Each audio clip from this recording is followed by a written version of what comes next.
Hello viewers, this is the part third of our chapter Money and its supply. In this part, we have to discuss about the money supply.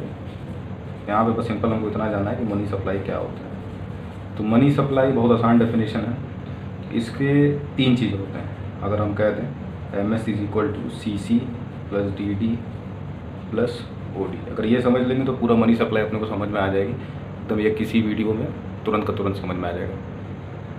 अब जैसे where यहाँ हम लिख सकते हैं, इसको elaborate कर दें। Where MS is equal to money supply, CC is equal to currency with public,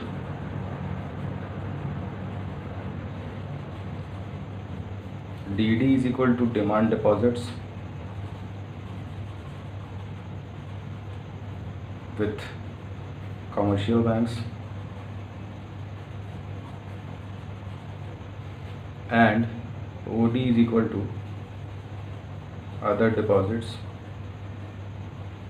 with central bank.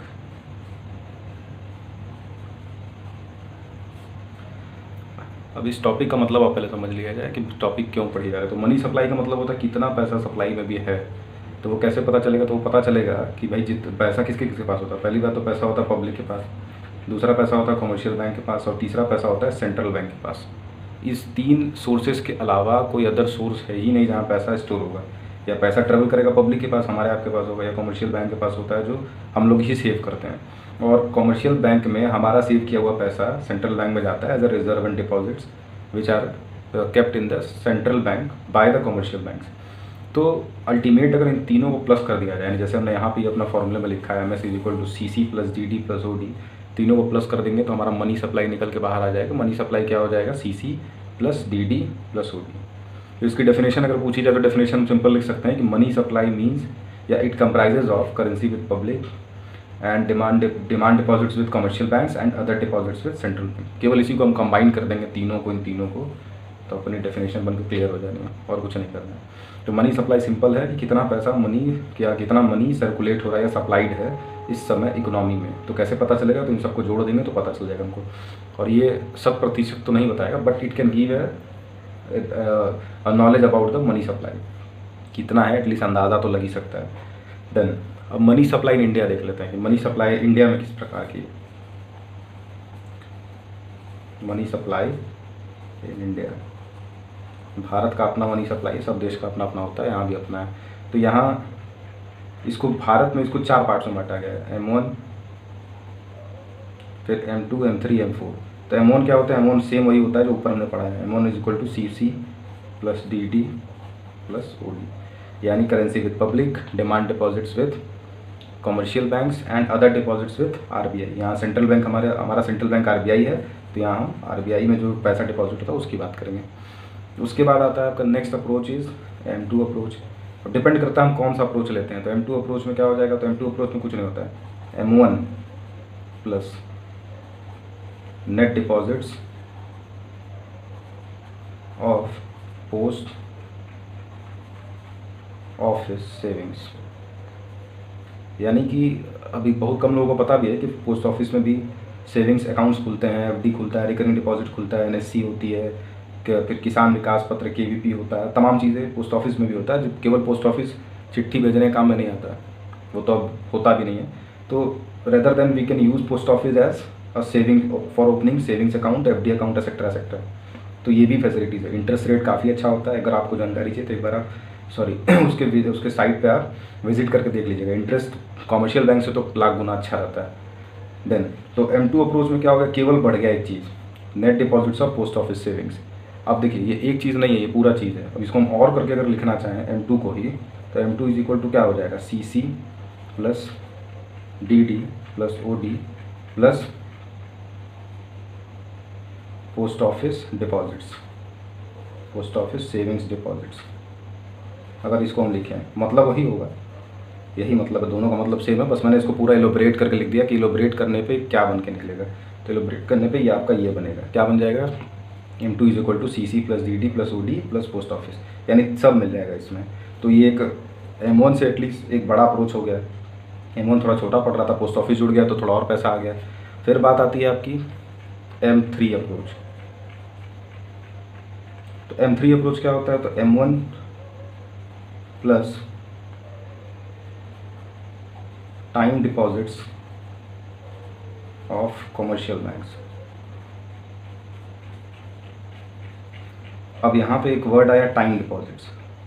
अब इसको हम अगर इलोबरेट करें तो आपको क्लियर हो जाएगा टाइम डिपॉजिट और दोनों में क्या अंतर होता है। तो इलोबरेट करके हम देख लेते हैं। इलोबरेट करने पे आपका निकला, क्या निकलेगा कि M3 is equal to CC plus DD plus OD plus time deposits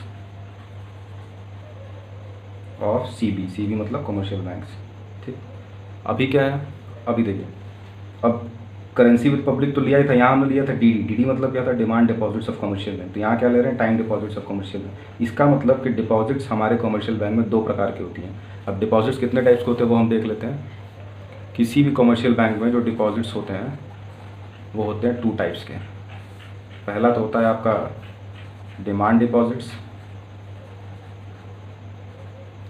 और दूसरा होता है आपका time deposits.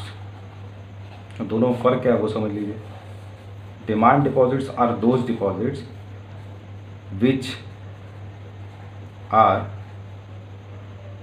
On the demand of customer, which are on the demand of customer. Demand of customer का मतलब हो गया कि जब जिसका अकाउंट होगा, जब वो चाहे तो पैसा जमा करे, जब चाहे तो पैसा निकाले। ये डिमांड डिपॉजिट्स का नियम होता है। बट टाइम डिपॉजिट्स मतलब क्या होता है? फिक्स्ड ड्यूरेशन के बाद ही पैसा आपको मिलेगा। यहाँ फिक्स ड्यूरेशन वाली बात आ जाती है कि फिक्स ड्यूरेशन जब तक पूरा नहीं होगा तब तक पैसा नहीं मिल रहा है, चाहे आप कुछ भी कर लीजिए। अब देखिए, अब डिमांड डिपॉजिट्स के अंदर अगर हम कैटेगराइज करेंगे तो हमारे पास आता है सेविंग्स अकाउंट और करेंट अकाउंट। यही 2 टाइप के अकाउंट हो गए आपके, सेविंग्स और करेंट। और डिमांड और टाइम डिपॉजिट्स के अंदर आपका एक ही अकाउंट आएगा, दैट इज फिक्स डिपॉजिट्स को हम लोग शॉर्ट टर्म में FD कहते रहते हैं। तो वो फिक्स डिपॉजिट, ये FD आपका इसमें आएगा। तो क्लियर हो गया। Deposits are of 2 types, one is demand deposits, other one is time deposit. Demand deposit होता है विच आर पेड और received on the demand of the customers, और time deposit is only paid और received after a fix duration. Time deposits में आपका केवल fix deposit आता है और डिमांड डिपॉजिट में सेविंग्स एंड करंट आता है। Then we are back to our topic. और टॉपिक में हमने बात की थी अभी डिमांड डिपॉजिट्स की, देख लेते हैं। अब समझ में आया यहाँ छूट क्या रहा था? तो टाइम डिपॉजिट छूट रहा था, तो टाइम डिपॉजिट्स को हमने इसमें ऐड कर दिया। अब M3 जो हो जाएगा सबसे बड़ा हो गया, क्योंकि बैंकों के पास पैसा ज़्यादा होता है in comparison of post office, तो ये थोड़ा सा बड़ा हो गया। अब देखते हैं नेक्स्ट। अब लास्ट आपका अप्रोच होता है M4 अप्रोच। तो M4 अप्रोच में क्या हो जाएगा? तो M3 plus all other deposits of post office minus NSC। अब ये थोड़ा सा अलग हो गया, क्योंकि इसमें जितने भी डिपॉजिट्स बचे हैं पोस्ट ऑफिस के वो सारे डिपॉजिट्स आ गए और उसमें NSC माइनस कर दिया। अब NSC होता क्या है? तो NSC होता है नेशनल सेविंग्स सर्टिफिकेट।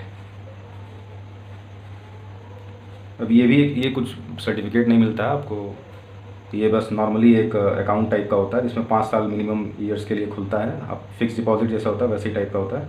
आप खुलवा लीजिए, एक इंटरेस्ट आपको मिलेगा, 5 साल बाद वो पैसा आपको मैच्योर हो जाएगा जब, तो आपको बढ़ के मिल जाएगा जितना भी इंटरेस्ट उस पर लगा हो। तो इस पर इंटरेस्ट रेट काफ़ी अच्छा मिलता है। दूसरी बात कि इसमें टैक्स में भी थोड़ा कंसेशन आपको मिल जाता है। कुछ सेक्शंस होते हैं जिसके तहत आपको टैक्स में कंसेशन भी मिल जाएंगे अगर आपने NSC करा रखी है तो M4 क्या हो गया? सबसे बड़ा हो गया। कैसे? M3 इसमें हो गया। अब M3 में क्या क्या था? तो M3 हमने यहाँ इलोबरेट करके जस्ट इसके ऊपर पढ़ा था। M3 में क्या था? CC यानी currency with public, demand deposits with commercial banks, other deposits with the central bank और RBI, plus time deposits of commercial bank, plus other deposits of post office minus NSC। अब ये पूरा का पूरा अगर देखा जाए तो सबसे बड़ा आपका कौन सा हो जाएगा? M4, और सबसे छोटा आपका हो जाएगा M1। अगर पूरी तरीके से देखा जाए तो M1 विल बी द, इसीलिए M1 को हम लोग नैरो मनी भी कहते हैं। क्या कहते हैं? Narrow money. और M4 को ब्रॉड मनी कहा जाता है। तो ब्रॉड, लेकिन जब किताब में आप पढ़ेंगे बुक्स में तो उसमें जो है M3 को ब्रॉड मनी के कैटेगरी में रखा गया है, ब्रॉड मनी, ना कि M1 को। तो थोड़ा कन्फ्यूजन इसमें रहा है। कई सारे बुक्स में M4 को ब्रॉड मनी कंसिडर किया गया, कई सारे में M3 को ब्रॉड मनी कंसिडर किया गया। तो अकॉर्डिंग टू मी M3 ज़्यादा अच्छा है ब्रॉड मनी की कैटेगरी में रखने के लिए, because it comprises of the total huge amount of deposits. मैंने पहले ही कहा कि पोस्ट ऑफिस में ज़्यादा लोगों को पता नहीं है, ज़्यादा लोग अकाउंट्स उसमें खुलवाते नहीं, तो पोस्ट ऑफिस का पैसा अगर एक बार छूट भी जाए तो चल सकता है। But time deposits of commercial bank तो लगभग लोग कराते हैं, वो छूटेगा तो फिर काफ़ी लार्ज अमाउंट ऑफ जो पैसा होगा वो छूट जाएगा। तो इसलिए हम लोग ब्रॉड मनी कैटेगरी में M3 को रख सकते हैं और नैरो मनी कैटेगरी में M4 को रख सकते हैं। तो बस इतना ही सा टॉपिक है आपके मनी सप्लाई में, लास्ट जो वीडियो में बचा हुआ था। In the previous videos in the part 1 and part 2 we have discussed about the meaning, definition, functions of money. Next video in the part 2 we have discussed about the evaluation of money and the barter system. barter system की क्या क्या खामियाँ थी जिसकी वजह से जो है वो बंद हुआ। और in this video we have discussed about the money supply. तो this whole chapter is over according to your syllabus. CBSE board में एक राहत दी गई कि CBSE बोर्ड में बस केवल आपको मनी सप्लाई ही पढ़ना है। मनी सप्लाई या जिसको हम लोग कह रहे हैं M1 वाली जो बात कही थी हमने, M1 ही पढ़ना है बस। इसके अलावा CBSE बोर्ड के सिलेबस में और कुछ नहीं है, M2, M3, M4 का कोई जिक्र नहीं है। तो आपके लिए एक रिलैक्सेशन CBSE और अलग से दे दिया है। So thank you for watching this video, please like, share and subscribe. और next video will be on banking.